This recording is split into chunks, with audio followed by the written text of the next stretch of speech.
has finally took its toll. And it's been so long, but I'm finally home and walk better place to rest my weary bones than on this beautiful island where there's so much to see. Every corner I turn, there's something there to remind me of my beautiful nation and what it means to me. Not a thing out of place, that's what's special about it. And do you hear? It's the songs the birds are singing. Do you hear? It's a sound that's everlasting, and there's no end in sight, just the beginning of our lives. Sweet Grenada, this is home, yes. And do you hear? It's the songs the birds are singing. Do you hear? It's a sound that's everlasting, and there's no end in sight, just the beginning of our lives. Sweet Grenada, this is home, home, home. Sweet Grenada, yeah, this is home.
Oh, sorry for that, folks. We've been on, and I have to apologize for those of you who were not receiving proper audio. We have to apologize for that. So we have to start all over again, folks. Welcome to another Mikey Live, and we want to tell you what's happening right now. Police continue to investigate a deadly voyage. And when we talk about deadly voyage, we are talking about, remember about 2 Sundays ago, Y'all, don't call me a man. We sort out, we sort out, we sort out, all right? You guys will remember about 2 Sundays ago, there was a vessel that came into Grenada with 1 occupant. They were drifters, and Jesus, everybody's calling me, give me a break. I'm on, folks, I'm on, all right? Jeez.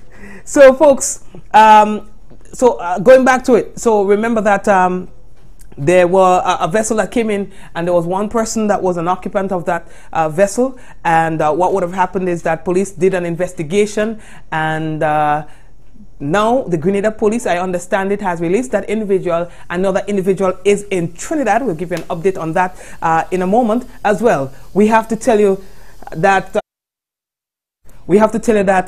there is a vessel on fire. A vessel that usually goes to Carriacou. It is currently on fire. It's actually from St. Vincent. I think he usually does Bequia and those sort of islands, and so it is currently on fire.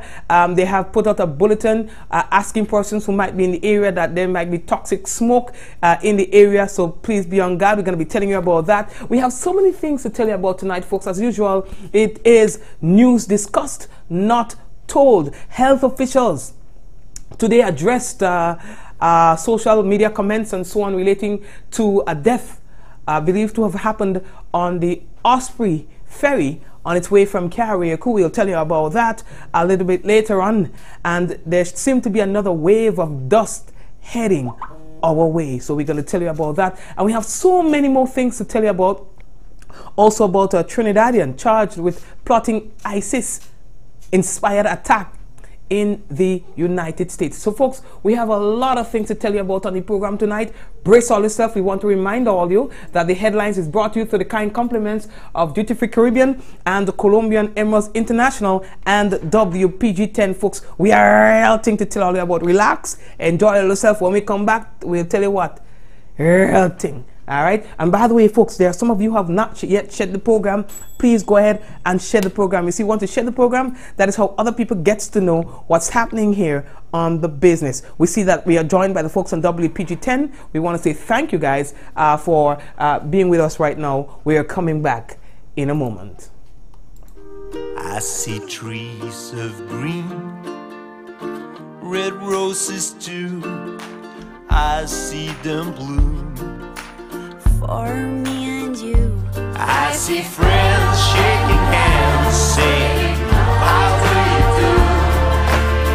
They're really saying, I love you. What a wonderful world.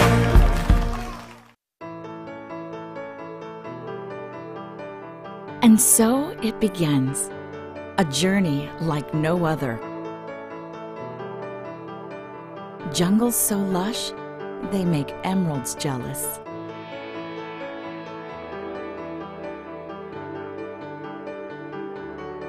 Water that sparkles like diamonds.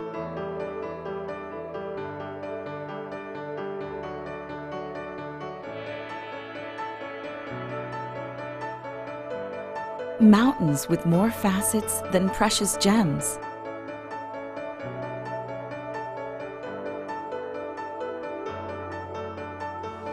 This is where good times are had, where love is strengthened, where memories are formed.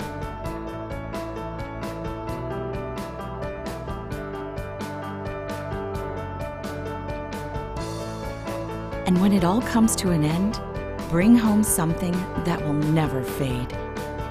Colombian Emeralds International. Bring home more than a memory.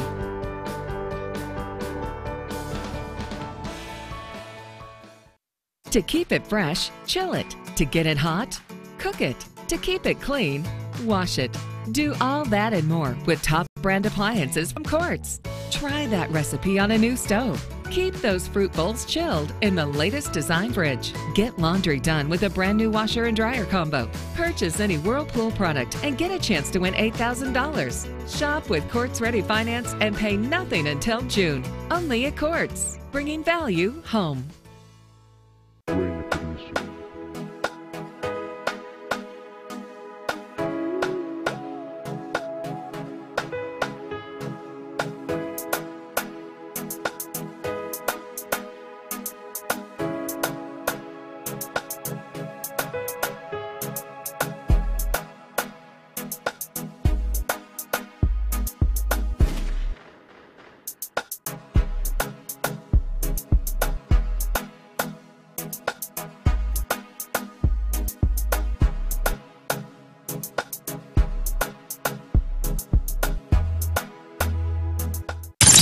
Saturday, the Karani James Athletic Stadium becomes the center of the track and field universe with local stars, superstars, and rising stars as they compete in the 3rd Grenada Invitational. Tickets are only $30, secondary stand, $40 bleachers, $60 main stand, $100, $125, and $150 finish line, and $350 VIP. Tickets at GoToFed.com, Maxis, Venus, Grenadian Optical, Duty Free Caribbean, Gatlin, Powell, DeGrasse, Fraser Price, Chaplin, and more in exciting international track and field action. This is what we've waited for. World-class athletes. The fastest men in the world. World-class performances. Watch the clock, it's goal! Run with it. Folks, we have to get ready for it. It's going to be awesome. We had Kirani coming in. A lot of the other athletes, they are going to be coming in tomorrow. Already you see that social media pages have been, getting busier and busier and busier. So we know that the Grenada Invitational is going to be off the shizzle. I want to listen to the prices of VIP and think it's not $500, something like that. Finish line tickets are really awesome as well. So folks, we know that we are going to be having a great experience this time around at the Grenada Invitational. Are you ready for some news in all the Lili Lolo? Let's go. So the first thing that we have to tell all your boy, Grenada's national under-16 table tennis team, they returned today after competing at the inaugural OECS Secondary Schools Team Table Tennis Championships. It was being held in St. Vincent and the Grenadines, April 5th to the 8th.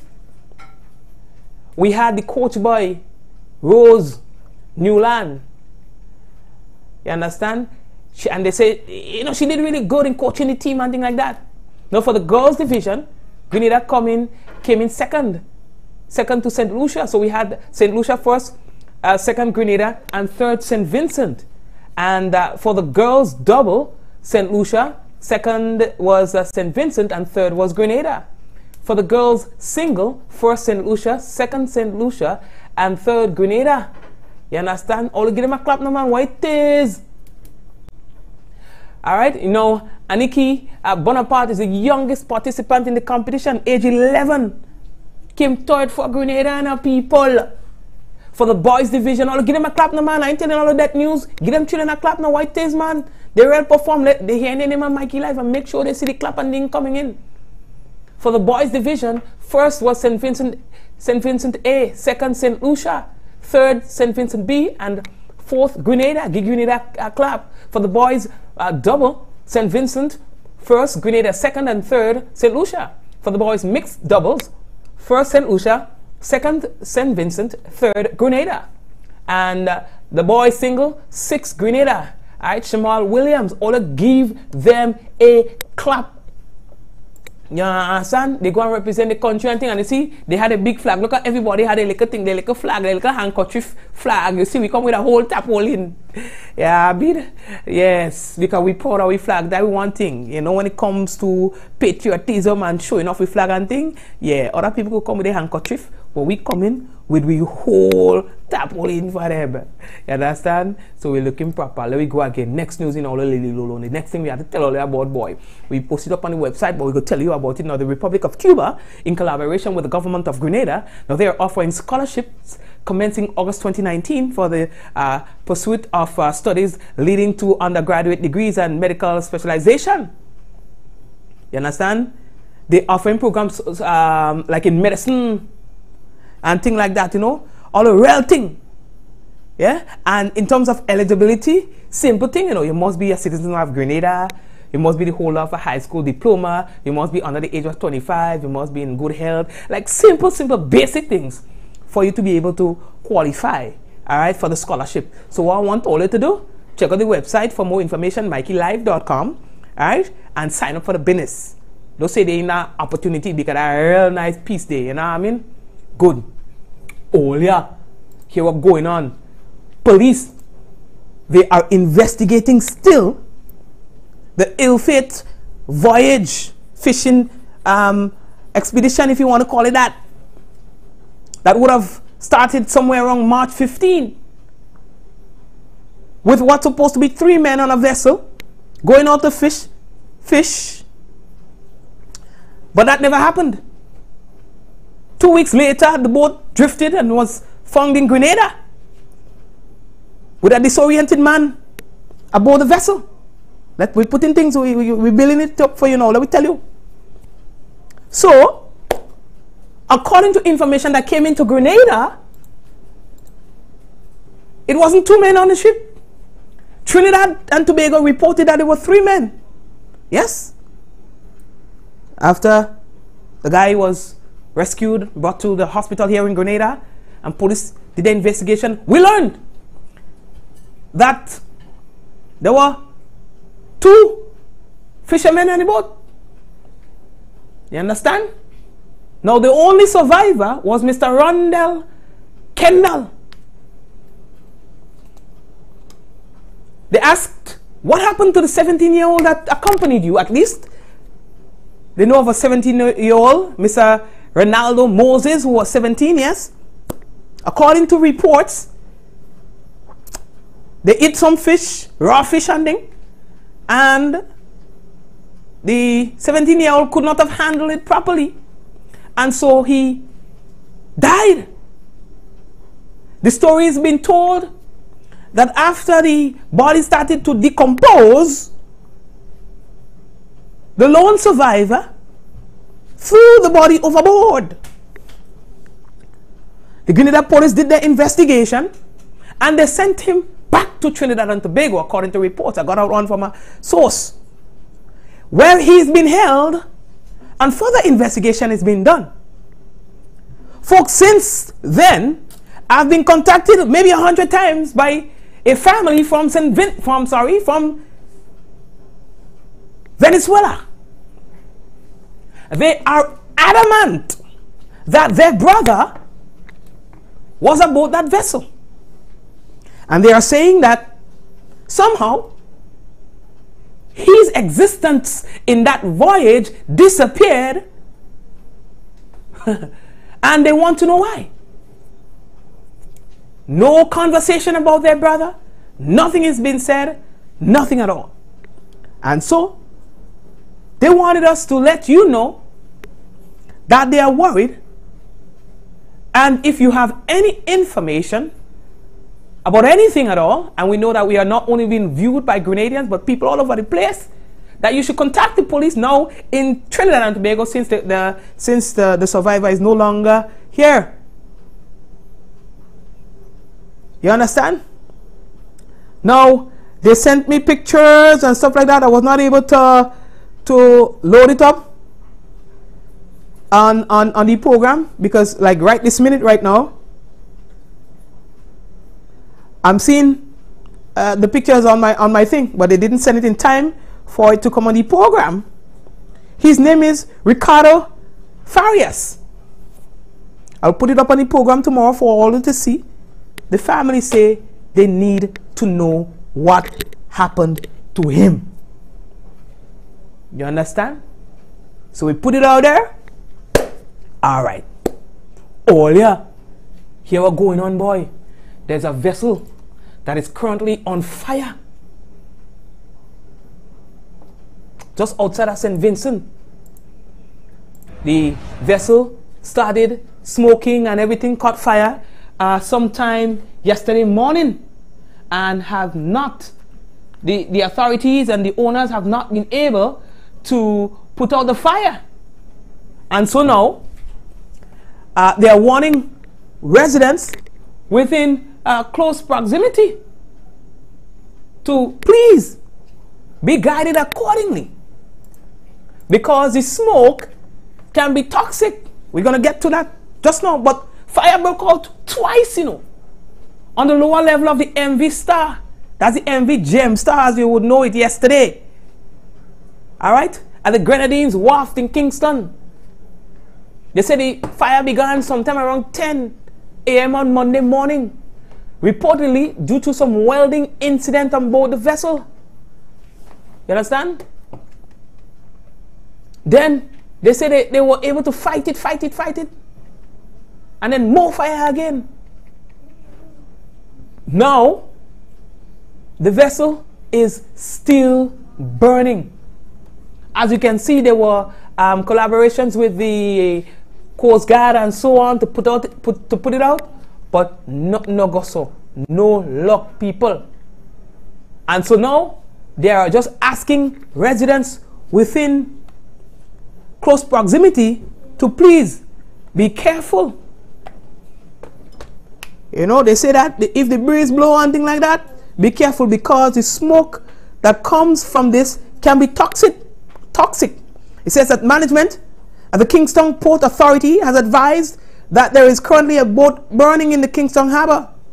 Though the winds are currently blowing away from the surrounding residential areas, the authorities warn that the wind can whip back up at any time and blow towards land. Therefore, residents in Edinburgh, you're asked to close up your houses and avoid fumes coming inside.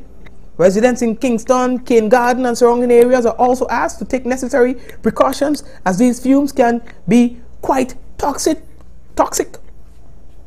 They say that the Port Authority continues to monitor the situation. I believe that later on that day and even today, they had moved the vessel just a little bit from the port, you know, out to sea more. Now, folks, I'm telling you this because this is one of the vessels that the people in Carriacou and P.T. Martinique depend on a lot. You understand? It moves between the islands and so on. Yeah? So it is very likely to like burn to destruction. We're hoping not, but look at what's going on. And that was in the early hours of the fire. You understand? We are moving on. How are we looking for time, people? Earlier, I think the big news today coming out of Grenada, boy, is about the death of this gentleman on the screen. I mean, when you hear people talk about him, boy, former assistant commissioner of police, Darius, lost his life early this morning. You understand? His house was on fire, according to reports.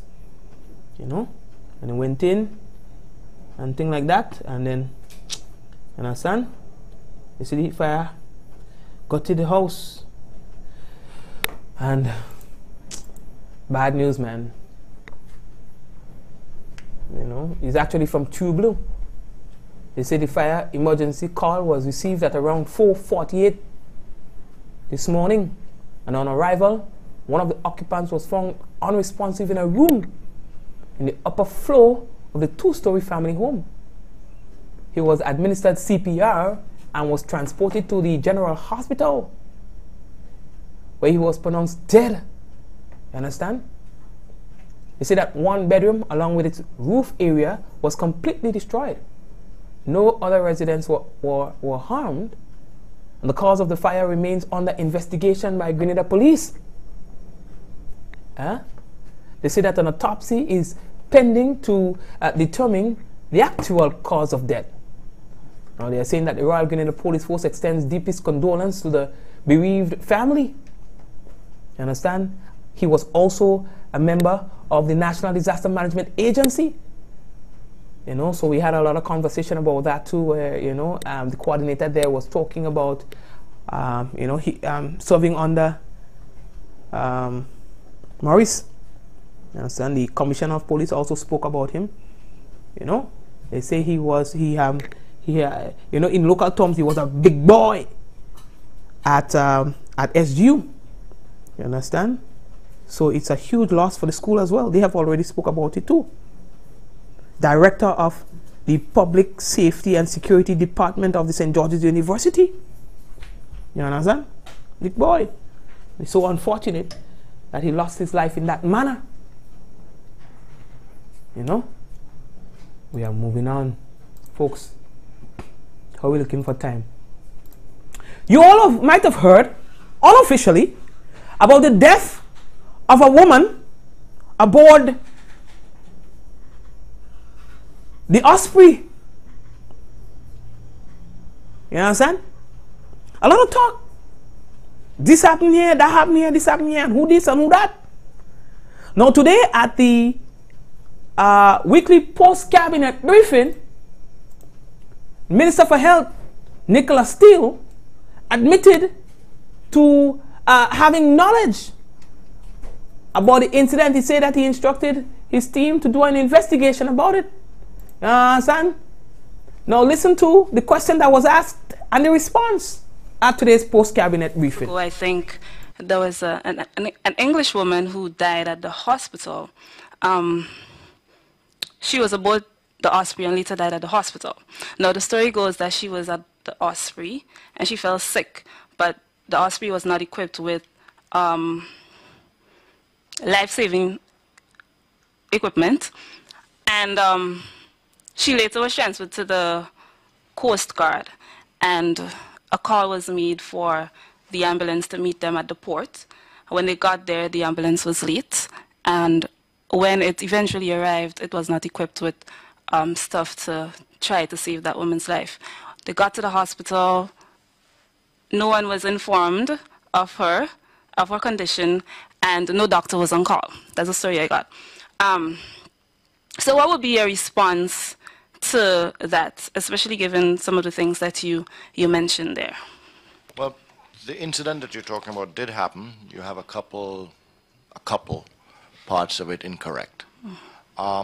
The Osprey, yes, the lady had, as we were able to determine afterwards, a heart attack, as we would say, on the Osprey. Based on, I asked for a full report because, again, there was social media comments on it right there and then that Sunday. So I asked for a full report. Dr. McIntosh gave me a full report on it. But I'm correcting you in the fact that, one, the person got a heart attack while on the Osprey. Two, there was a doctor on call. And three, the call for the ambulance, as Dr. McIntosh will explain the actual details on it, and you'll see what happened there. And this is why I said, while we have ambulances, we do need the central dispatch now. All right, thank you very much, sir.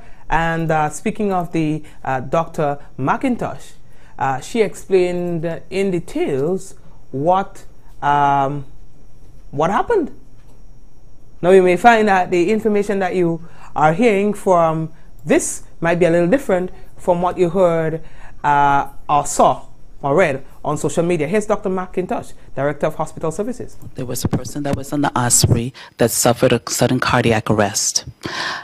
Fortunately for her, there were two doctors and a paramedic that was also on the Osprey, and who started CPR immediately. They continued with the CPR immediately. Unfortunately, the Osprey, which is a private-owned vessel, so we cannot talk about what it is they do have or don't have, but we can talk about, and I'm going to put these little snippets in between, how as the ministry that we can offer recommendations to privately owned to assist us, especially if they're carrying people that are in need of care. And so she was a passenger on the Osprey. In addition to her being on the Osprey, there was also a patient being transferred from Carriacou to Grenada. So that meant that there was an ambulance that was waiting for the Osprey to come in because they were expecting that. In the mix of all the CPR that was done and addressing the patient, one person stopped, and I can say that it was the minister of Carriacou, P.T. Martinique, who stopped and said, what else can we do? Because this is the slow Osprey. We're only an hour in. We have another hour and a half to go, and they're trying to resuscitate this woman. She then called the Coast Guard, but she's not a physician. So when she calls, she says, we need someone. We have someone that's sick on board. And I'm not saying this myself because I asked the Coast Guard that we need the Coast Guard to come. Coast Guard took about 40 minutes or so to come, but when they came, that's when they saw the situation that this person was ill with a cardiac arrest and need additional. Coast Guard is not an emergency vessel. They don't carry what we call the AED, the automated external defibrillator, automatically, but they should. Came on board, and the doctors realized that they don't have much of the facilities. The doctors then came from the Osprey with the woman to continue CPR with the Coast Guard. So there was always a doctor with this person starting from the Osprey moving on.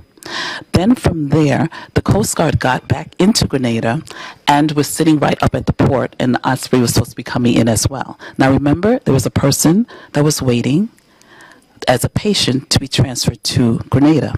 So there was an ambulance that was coming down to meet the Osprey, but the Coast Guard waved them down. No one from the minister or from on the boat or the Coast Guard did call in to the general hospital to say we have this. That was inadvertent, and it happened because of the milieu, just the melee that was going on. So the ambulance stopped and came and went directly there. This again is directly from our director of emergency services, Dr. Phillip. So that yes, the ambulance did come. It wasn't that the ambulance didn't necessarily have all, because there was a lot that was necessary with suction, etc. They didn't have a defibrillator on the ambulance, which is true, but they had CPR. So the defibrillator is the external automated. A manual defibrillator is the person. Okay, the defibrillator is there to help if there's no pulse to bring a heart rate back. But if you don't have that, chest compressions keeps the blood flowing. So they continue with that, and the doctor on the Coast Guard asked the ambulance, because they're saying, you know, we suction me this. The ambulance is thinking it's the transfer who was a head laceration and saying, no, we don't have that. Not knowing very well that, yes, you do. This is a different patient that you now have. So what did the doctor do? The doctor rightfully came on the ambulance with the patient, continuing CPR. So now you remember there's a time factor where we're still doing chest compressions, oxygen to this person, and getting them to the emergency room. There is a doctor always in the emergency room. It's not a doctor on call. There's a doctor stationed in the emergency room. They are always there. They don't leave. The nurses would go out on emergencies, so there's always a doctor there. When they arrived, the doctor put on the EKG, got some heart activity, so that meant that there was no need for a defibrillator, because remember, a defibrillator is with no pulse. And so they continued to see how they can resuscitate the woman. But the second EKG showed no activity, and the doctor now pronounced, and this can only be a physician, pronounced the person dead. Thank you very much, and that's the explanation from Dr. McIntosh about the incident. How are we looking for time? Very unfortunate incident, though. Yeah. Grenada's music is trending, and today we spoke to producer and songwriter Andrew Phillip. He's on his way to releasing a brand new album. I think it's going to be staggered in the sense that it will be one song being released this week, another one the following week, and so on. Andrew Phillip is a songwriter and producer. He has produced music for a lot of the big name soca artists you know about. We spoke about Grenada's music and how it is faring on the international scene, and he says that our music is looking really good, promising Grenada is now happening. So Grenada's music, right, it's been on a consistent rise. It's been, for years, it's been on a consistent rise. I mean, you know, we always end up with something that's really for the local people, just Grenadians really understand. It's some kind of, you know, fun thing. But on the other side of the fence, there's been a lot more artists creating content that's been transcending the markets, that's been getting out of the Grenadian diaspora and going into the Trinidad, into the New York, into the Europe markets, and just really setting a pace and bringing people home. I mean, there's a lot of movement has happened over the past couple of years, and this year has shown no slowing down. As a matter of fact, if anything, it's sped up a bit more. So, I mean, the attention right now and the quality of music that's coming out is on a high level. And another thing that I've noticed, especially last year, is that the healthy, competitive nature of the artists here in Grenada is really contributing to that. It's not malicious, it's not, you know, negative in any kind of way. It's like, all right, yeah, you have that, it's really good, I'm going to do something better. So it's always like brotherly competition, as opposed to, you know, all right, let me fight down this guy because he's doing better than me or anything like that. And that kind of positive togetherness is what's going to continue to see the growth and continue to show the growth in our music. And before you know it, they wouldn't know what hit them. The world wouldn't know what hit them. So and of course, that's talking about Grenada's music. As Grenada gets ready to, celebrate its carnival, we hear that the launch of carnival will be in the first week in May. We asked Andrew to specifically speak to us about his album.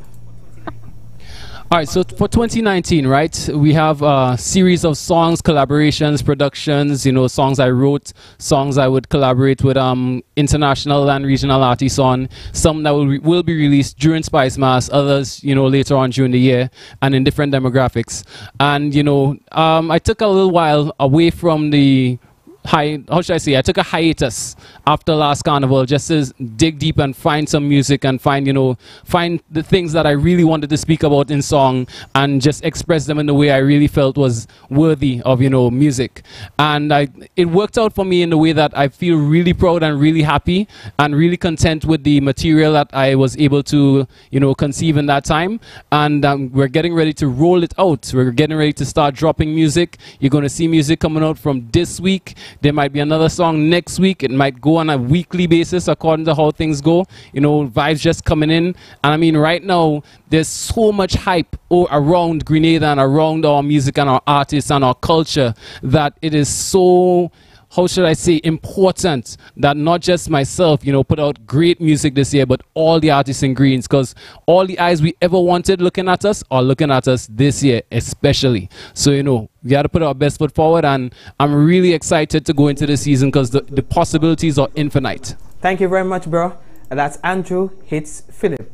Oh yeah, we are hearing now that there may just be another wave of the Saharan dust approaching Trinidad and Tobago, and by extension the Lesser Antilles, which also includes Grenada.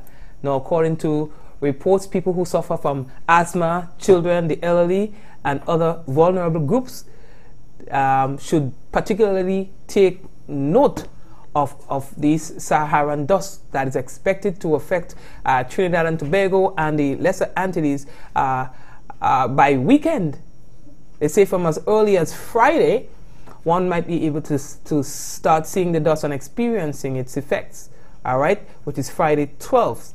And they want persons with all sorts of medical conditions or respiratory problems and so on to please be guided accordingly. We monitored a report coming out of Trinidad and Tobago about this, all right, guys? So please be guided accordingly. We are moving on. How are we looking for time? Earlier, Trinidad breaking the internet again. You understand? There's this guy, man, who they say was plotting to like run vehicle into people in the US. Terrorist attack. He's actually from Trinidad and Tobago. He's living in Maryland in the United States. He's been accused of plotting to mow down pedestrians at a popular Washington area. You understand? They are reporting that his name is Rondell Henry, a 28-year-old. Now, according to reports, he walked off his job on the 26th of March 2019. They say he ditched his cell phone on the highway. Now, investigators said that he stole a truck with an intent of using it as a weapon against pedestrians on sidewalks within the national harbor after claiming to be inspired by ISIS. They say he was to have his vehicle run into pedestrians. Anyone who doesn't practice the Muslim faith, he has a certain degree of hatred for them. Yeah? You would imagine that? Court documents say that on the 27th of March, the man first drove his vehicle to the Dulles International Airport at around 5 a.m. in a stolen U-Haul vehicle, where we found the crowd outside there was just too small. They said that he then entered into the terminal and tried to find a way through the security. When he was unable to breach the security at the airport, he returned to the vehicle and drove off to the National Harbor. When he arrived there at around 10 a.m., investigators say that again, he found that the crowd was too small to carry out his plan. You understand? I am telling you, they said this guy made several attempts, but they caught up with him. He was arrested. No. But anyway, lady, that I ain't talking about that again. Got anything, and you know what I mean? Oh yeah, let's take a trip now. We're going to St. Lucia, boy. I don't know if some of all you, because I follow all that's happening in St. Lucia. I'm not sure if there are some of you who do that. But boy, there's a man in St. Lucia well, there was a video. I wouldn't say a man, eh? Let me take that back. A video in circulation on social media, a viral video, claiming that it was a St. Lucian in St. Lucia. Listen, the man had guns. I think it was like 5 guns. You understand? Flexing with 5 guns. The police, and then, you know, it became a concern for people, right? Now, the police in St. Lucia, they are saying that, hey, hold on, calm down. What we can tell you all is that this particular video that I'm about to show you right now was not shot in St. Lucia. Now, what's this? Enforcement officials are appealing to the public to report videos portraying illegal or unsavory activities to the police before posting to social media. A recent viral video shows a young man who conceals his identity, brandishing 5 firearms, some of military grade. Police launched an investigation into the origin of the video last week after speculation surfaced that the young man may hail from the Jacmel community. Will it be by individuals on social media or the general media houses, is that we see a perpetuation of lawlessness, and would love to see that in instances where videos of unsavory incidents pop up, that at least the media houses or even individuals can contact the police to see whether indeed it has originated from St. Lucia. Acting Corporal for Crime and Intelligence, Wayne Shalry, urges individuals and the media to check with the police before posting such videos. More than likely, it looks like it has originated outside of St. Lucia, and you know, we want to encourage the media houses to at least touch base with us before it is aired, and it is aired with the intent or with the background that it is of St. Lucian origin, where in most instances it is not. Shalry is calling on the public to stop sharing videos of this nature on social media. He says if such a file is received, individuals should first contact the police. Gina Filippi, HCS News Force. Yeah, but when all get contacted, to act on it. You always hear. You know, sometimes it gets to me when you hear people talk about, oh, that was supposed to be on social media, and why you do this, and then, listen, it's been about a month and a half now. I've reported a serious matter to one of the authorities, not the police, but to authorities. Very serious allegations where somebody has come forward telling a story that will give you chills.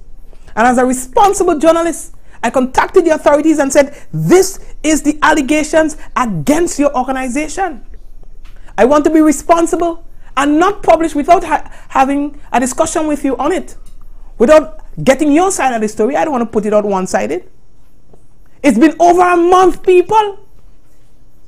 And when I bust this story, maybe tomorrow or whenever, because I remember I promising all, telling all, I have a story to tell all, up to now I don't tell all yet. Why?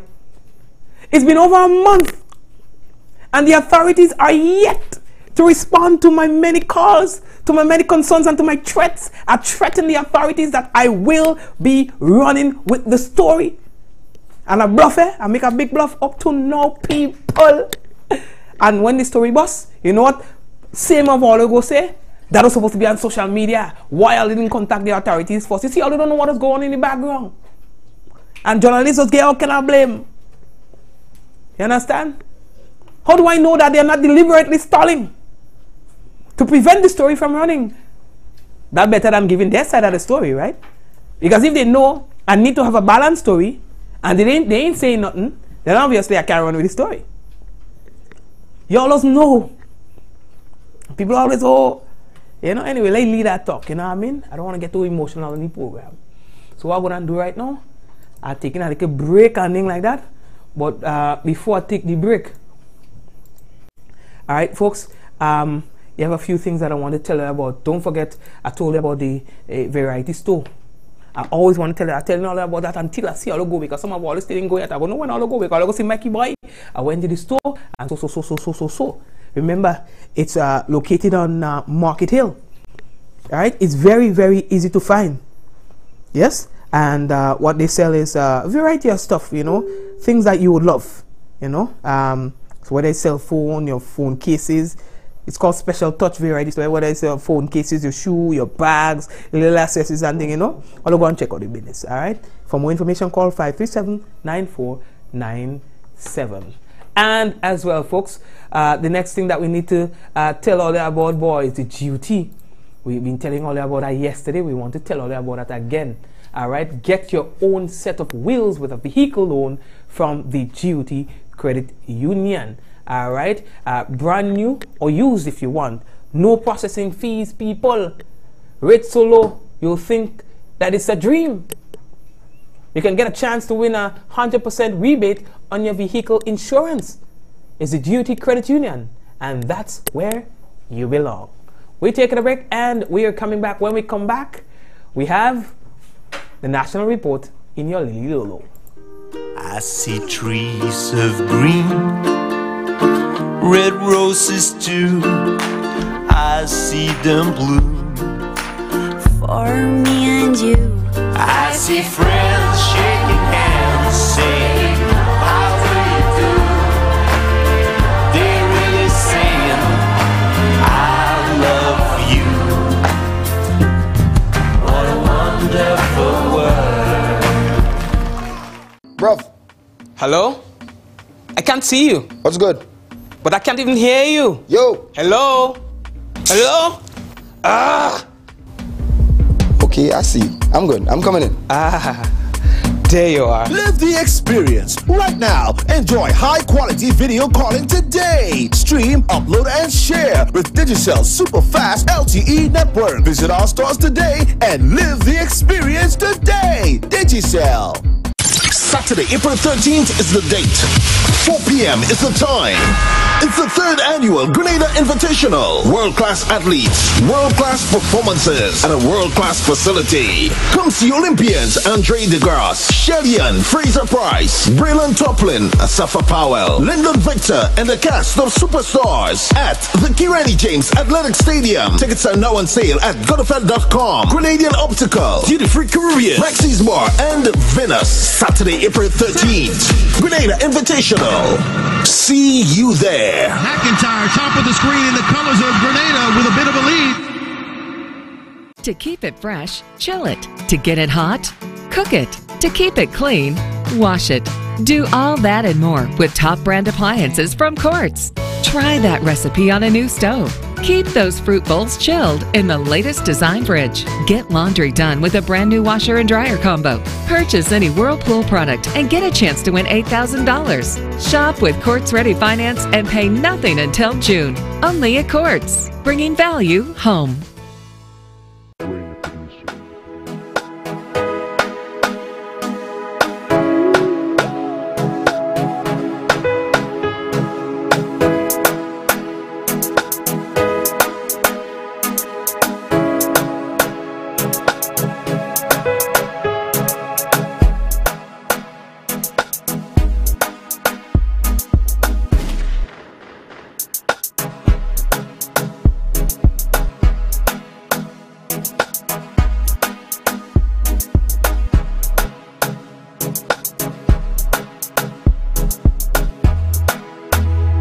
Oh yeah, the Grenada Music Festival. Folks, what we have for you right now is the National Report.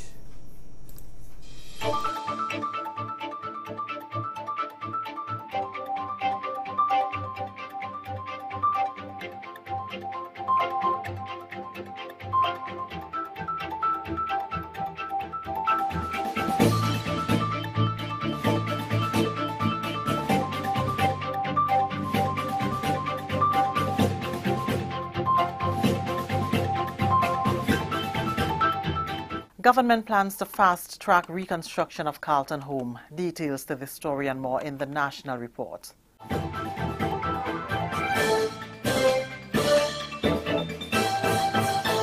With the details to the news for Tuesday, April 9th, I'm Leslie Ann Johnson. The Grenada government plans to fast-track construction of the Carlton home as a direct response to an increase in admissions to the Mount Gay Mental Facility for Substance Abuse. Health Minister the Honourable Nicholas Steele says it's hoped construction can begin as early as this year. Having received on Friday the figures for the 2018 admittance into Mount Gay, and seeing that the majority of admittance into Mount Gay are now for substance or substance related, whether it is alcohol, marijuana, or harder substances. It's a significant amount there, and therefore we have to accelerate the construction of, and I would be looking at a start of construction this year, hopefully, but we have given a mandate to my fellow colleague, Minister Bowen, to include that into various other buildings that were to be started this year, or for him to find a way and a budget to start it this year. The Carlton home, which was destroyed by fire many years ago, was the main rehabilitation and treatment center for people with substance abuse addiction. The Grenada Cooperative Bank and the government, through the Ministry of Health, entered an agreement in 2016 to raise funds for the reconstruction. Minister Steele says that the admittance numbers for substance abuse also includes a significant number of repeats. Don't take the figures incorrectly that we have suddenly an increase in users. A significant amount are repeat visits. So I only see it as admittance. It doesn't separate how many are new and how many are reoccurring. But the fact is that there is an increasing need for a separate, because we recognize that facility is inappropriate for the treating of individuals with substance abuse challenges or so, and that we must have the Carlton home, which is what we had before. So that is going to be accelerated. The Rathdoon also has its role to play, and in doing that, we have already committed, as soon as we're into phase 2 there, we will start the construction of Rathdoon. So that is already committed. We're making an additional commitment now. And to be honest, we're making a commitment even before we've found the resources. But we're doing so publicly so that you can drive us forward and keep us on mark. Grenada stands ready to focus on ambitious, proactive action on key issues that will advance the interest of its people in an effort to mitigate against climate change. That commitment by Senator Simon Steele, Minister for Climate Resilience. He was addressing the Cartagena Dialogue opening ceremony at the Grenada Radisson on Tuesday, where Grenada has taken over chairmanship of the Cartagena Dialogue up to COP25 and into 2020, which is a pivotal year for the Paris Agreement.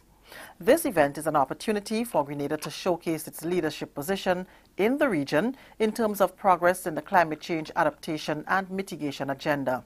Senator Steele says, as minister, he knows he has to move the country in a policy direction to resilient action as quickly as possible. Grenada will lead. We will build resilient towns and cities. We will educate our people on how to cope through tougher storms. And by supporting sustainable choices in our energy sector, our transportation sector, and through our adaptation action. But it is not just enough to become resilient. We must call on other like-minded countries to join us in setting ambitious targets in line with the IPCC special report. After your work is done as senior negotiators, the ball is kicked to us in the political arena. Here, I plan to play my part, not as a victim of circumstance, but as a global citizen with options and choices for a sustainable future. Head of the UK delegation at the Cartagena Dialogue Secretariat, Hugh Davis, says while some inroads were made following the Paris Agreement in 2015, there is still work to be done. but we still have a way to go. We still have part of the rules that underpin the Paris Agreement that need to be agreed, and we really need to send a signal within the global community about how much ambition needs to be shown to tackle climate change. The IPCC's report on how to aim towards keeping the world below 1.5 degrees sent a really clear signal. We need to focus on that science and take that forward at this point, countries showing each other how we can respond to that. We have the UN Secretary General Summit in September this year, which should help to show part of that way. And then the next two COPs this December and next year in 2020 should be really key points when we as a smaller group of countries, but also the wider global community, can, as I say, bring Paris to life and send the signal to business, send the signal to the markets that we are really serious about delivering on the Paris Agreement and tackling climate change for those, particularly those most vulnerable. Grenada is currently also chair of the OAS Inter-American Council for Integral Development with a focus on building resilience and reducing vulnerability, and has just completed and handed over its chairmanship of the Small States Forum and the OECS Council of Ministers of Environment. The country used its leadership positions to lobby for an enabling environment for small island developing states to access assured, predictable streams of climate finance from the Green Climate Fund and other key sources for resilience action, and to keep the Paris Agreement agenda focused on the 1.5 degrees target. Ms. Roxy McLeish Hutchinson, Acting Permanent Secretary in the Ministry of Climate Resilience, says their main concerns include adequate financing and technology transfer as they seek to build resilience. Going into COP25, Grenadians want to make sure that we ensure that our countries and our partner countries maintain the sustainable low-carbon development pathway. We also want to ensure that there is adequate financing for small islands like Grenada to be able to mitigate and adapt to climate change, to implement our projects, and to ensure that technology transfer is key for us as well, because it is what helps us to be able to build resilience. So for COP25, we just want to make sure that we stay the course and that we ensure that our partners, our colleague member states, the international community does not backslide on the commitments made in Paris and on the rule book that we decided on in Katowice. This is the National Report. More news after the break. The eyes of the world are on us more than ever. So let's take it to them. Saturday, May 4th, the Spice Mass Corporation launches Spice Mass 2019. The Caribbean's biggest summer festival. This year's launch starts with a roadshow from Ariza Copper to the National Stadium from 3 p.m. Bring out your last year's costume and join the parade. It's one big experience with a display of fancy math, traditional math, Moko Jumbi, and the most envied Jab Jab.